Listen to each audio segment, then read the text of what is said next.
2026 সালে কেন বাংলাদেশি পাসপোর্ট হোল্ডারদের শুধুমাত্র নিউজিল্যান্ড ওয়ার্ক পারমিট ভিসায় ট্রাই করা উচিত? আমাদের কাছে এখন নতুন কিছু ভ্যাকেন্সি এসেছে 3টি সেক্টরে: ফ্যাক্টরি ও ওয়্যারহাউস সেক্টরে, ডেইরি ফার্ম সেক্টরে, agriculture sector. Total processing time নিচ্ছি 2 থেকে 2.5 মাস। টোটাল খরচ নিচ্ছি 13 লাখ টাকা। আমরা শুধুমাত্র 15টি ফাইল জমা নিব।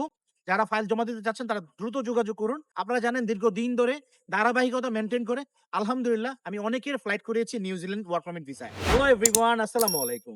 স্বাগত জানাচ্ছি আমি পারভেজ হাসান আবির, নিউজিল্যান্ড অকল্যান্ড থেকে। 2026 সালে কেন বাংলাদেশি পাসপোর্ট হোল্ডারদের শুধুমাত্র নিউজিল্যান্ড ওয়ার্ক পারমিট ভিসায় ট্রাই করা উচিত, আজকের এই ভিডিওতে পুরো বিষয়টা আপনাদের সাথে আলোচনা করব।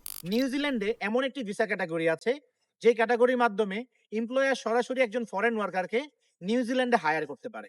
কথা বলছি নিউজিল্যান্ডের একটি famous category accredited employment work visa নিয়ে। অ্যাক্রিডেড এমপ্লয়মেন্ট ওয়ার্ক ভিসার ফ্যাসিলিটিস গুলো হচ্ছে এখানকার এমপ্লয়াররা সরাসরি ফরেন ওয়ার্কারকে একজন লয়ারের মাধ্যমে হায়ার করতে পারে। মজার বিষয় হচ্ছে নিউজিল্যান্ড অ্যাক্রিডেড এমপ্লয়মেন্ট ওয়ার্ক ভিসার যে ভিসা প্রসেসিংটি আছে, আবেদন হওয়ার পরে নিউজিল্যান্ড গভর্নমেন্ট এই ভিসা প্রসেসটি সরাসরি রিজেক্ট করতে পারে না। তার কারণ হচ্ছে এখানকার জব টোকেন নাম্বার। প্রতি বছর নিউজিল্যান্ড গভর্নমেন্ট একজন অ্যাক্রিডেড এমপ্লয়ারকে নতুন করে কোটা দিয়ে থাকে। অ্যাক্রিডেড এমপ্লয়ার হচ্ছে ফরেন ওয়ার্কার রিক্রুট করে থাকে এবং যখন পুরো প্রসেসটি শুরু হয়, আবেদন শুরু করার পর তার যে কোটাটি আছে, এই কোটাটি যখন একজন লয়ার ফরেন জব টোকেন নাম্বারে কনভার্ট করে, তখন পুরো প্রসেসটি স্টার্ট হয়ে যায় এবং এন্ড অফ দ্য টাইমে পুরো প্রসেসটি সিকিউর হয়ে যায়। আপনি যদি একজন ফরেন ওয়ার্কার হয়ে নিউজিল্যান্ড আসতে চান, তাহলে আপনি শুধুমাত্র অ্যাক্রিডেড এমপ্লয়মেন্ট ওয়ার্ক ভিসায় ট্রাই করতে পারেন। আপনারা জানেন দীর্ঘদিন ধরে আমি পারভেজ হাসান আবির নিউজিল্যান্ড ওয়ার্ক পারমিট ভিসা নিয়ে প্রসেস করছি একজন ভেরিফাইড ইমিগ্রেশন লয়ারের মাধ্যমে। যারা বিগত সময় আমাদের কাছে ফাইল সাবমিট করতে পারেননি কারণ আমাদের কাছে ভ্যাকেন্সি ছিল না, তাদের জন্য সুখবর হচ্ছে আমাদের কাছে এখন নতুন কিছু ভ্যাকেন্সি এসেছে 3টি সেক্টরে: ফ্যাক্টরি ও ওয়্যারহাউস সেক্টরে, ডেইরি ফার্ম সেক্টরে, এগ্রিকালচার সেক্টর। আপনারা যারা জেনারেল ওয়ার্কার হিসাবে, একজন স্কিলড ওয়ার্কার হিসাবে নিউজিল্যান্ড আসতে চাচ্ছেন, তারা এই 3টা ক্যাটাগরিতে আমাদের মাধ্যমে ট্রাই করতে পারেন। আমরা আপনাকে দিচ্ছি confirm New Zealand work permit visa. Because of আমরা যে প্রসেসটি করছি সেটি সরাসরি হচ্ছে লয়ারের মাধ্যমে ভেরিফাইড অ্যাক্রিডেড এমপ্লয়ারের জব টোকেন নাম্বারে।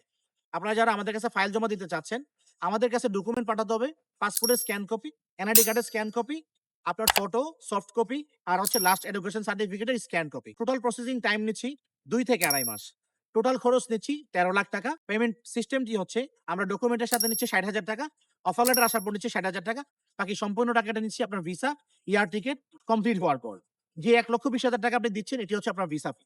যারা আমাদেরকে জিজ্ঞেস করেন যে ভাই আমরা যে ভিসা ফিটি দিচ্ছি যদি ভিসা না হয় তাহলে কি আমরা এই টাকাটি ফেরত পাবো কিনা, আপনাদেরকে জানাতে চাচ্ছি নিউজিল্যান্ড ওয়ার্ক পারমিট ভিসার অ্যাক্রিডেড এমপ্লয়ারের যেই জব টোকেন নাম্বার আছে এটি ইউজ হয়ে যাওয়ার পরে সরাসরি এই ভিসাটি আর রিজেক্ট হয় না। তো যারা আমাদের মাধ্যমে নিউজিল্যান্ড আসতে চাচ্ছেন তাদের সবাইকে স্বাগত জানাচ্ছি। দেখেন নিউজিল্যান্ড ওয়ার্ক পারমিট ভিসা নিয়ে বাংলাদেশী অনেক ইউটিউবার আছে কথা বলে, অনেক এজেন্সি আছে কথা বলে, কিন্তু তাদের কাজ কতটুকু আপনারা সার্চ করে তারপর আমার কাছে ফাইল জমা দিতে আসবেন। আমার নাম্বারে শুধুমাত্র তারাই কল করবেন যারা আমার কাছে ফাইল সাবমিট করতে চাচ্ছেন। দেখেন বড়, বড় কথা বলা অনেক সহজ কিন্তু কাজ করা অনেক কঠিন। আমরা কাজের মানুষ, আমরা কথাই নয় কাজে বিশ্বাসী। নিউজিল্যান্ড নিয়ে কথা বলে এরকম অনেক মানুষ আছে কিন্তু ফ্লাইট করিয়েছে এরকম মানুষ কম আছে। আপনারা জানেন দীর্ঘদিন ধরে ধারাবাহিকতা মেনটেন করে আলহামদুলিল্লাহ আমি অনেকের ফ্লাইট করিয়েছি নিউজিল্যান্ড ওয়ার্ক পারমিট ভিসায়। আপনারা যারা আমাদের কাছে ফাইল জমা দিতে চাচ্ছেন শুধুমাত্র তারাই যোগাযোগ করবেন। আমাদের পুরো প্রসেসটা ভিডিও থেকে জেনে তারপর আমার সাথে যোগাযোগ করবেন। আদারওয়াইজ কারো মেসেজের উত্তর দেওয়া হবে না। কারণ আমি একজন প্রবাসী, আমার অনেক ব্যস্ততা আছে। কারণ আমার কাছে অনেকেই ফাইল সাবমিট করে রেখেছে, আমার তাদের কাজ করতে হয় এবং নতুন যারা ফাইল জমা দিতে চাচ্ছেন তাদের উদ্দেশ্যে বলবো আমরা শুধুমাত্র 15টি ফাইল জমা নিব। যারা ফাইল জমা দিতে চাচ্ছেন তারা দ্রুত যোগাযোগ করুন। আগে যারা দিতে পারেননি তারা এখন ট্রাই করুন। আল্লাহ হাফেজ।